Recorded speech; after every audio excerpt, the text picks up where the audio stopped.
Assalamualaikum warahmatullahi wabarakatuh. Hari ini kita akan belajar terkait menghindari sifat hidup berfoya-foya.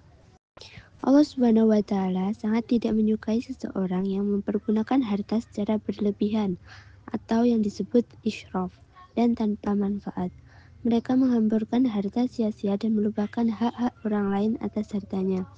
Seseorang disebut berperilaku israf apabila ia membelanjakan harta melewati batas kepatutan menurut ajaran Islam dan tidak ada nilai manfaatnya untuk kepentingan dunia maupun akhirat. Sifat israf ini dipengaruhi oleh godaan uang dan harta pada seseorang yang lemah imannya. Allah berfirman dalam Quran Surah Al-Isra ayat 26 dan 27 yang artinya, dan berikanlah haknya kepada kerabat terdekat, juga kepada orang-orang miskin dan orang yang dalam perjalanan, dan janganlah kamu menghambur-hamburkan hartamu secara boros. Sesungguhnya orang yang pemboros itu adalah saudara setan, dan setan itu sangat ingkar kepada Tuhannya.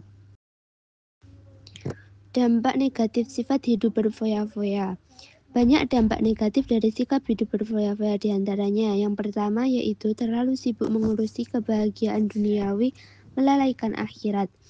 Dunia dianggap sebagai tempat persinggahan terakhir, padahal akhiratlah tujuan akhir kehidupan manusia.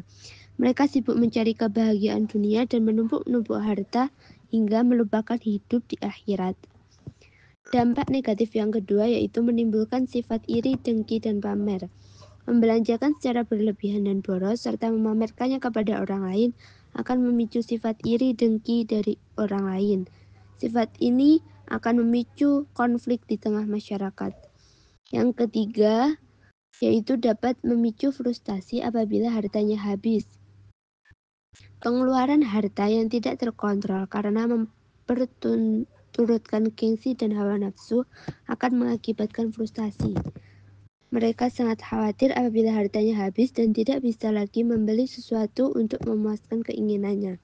Dan dampak negatif yang terakhir yaitu berpotensi menimbulkan sifat kikir. Jadi hidup berfoya-foya itu dapat menimbulkan sifat kikir. Kekhawatiran berlebihan atas kekurangan harta membuat mereka bersifat kikir dan tidak mau berbagi dengan sesama. Karena takut jatuh miskin, akhirnya tidak ada kepedulian kepada fakir miskin yang benar-benar membutuhkan bantuan. Cara menghindari sifat hidup berfoya-foya. Yang pertama yaitu membelanjakan harta sesuai dengan skala prioritas kebutuhan. Antara kebutuhan primer, sekunder, tersier harus dibuat prioritas mana yang harus dipenuhi terlebih dahulu. Yang kedua yaitu membiasakan bersedekah dan membantu orang lain. Harta kita yang sebenarnya adalah harta yang disedekahkan kepada orang lain. Kebiasaan bersedekah akan membangkitkan rasa empati kepada orang lain.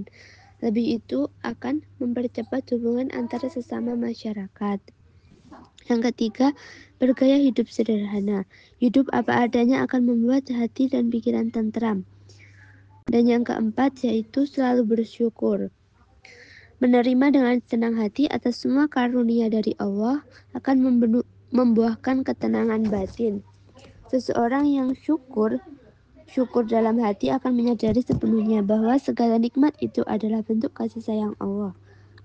Kemudian tumbuh keyakinan bahwa Allah telah menjamin rezeki semua makhluk ciptaannya. Tidak mungkin Allah akan membiarkan manusia hidup sengsara.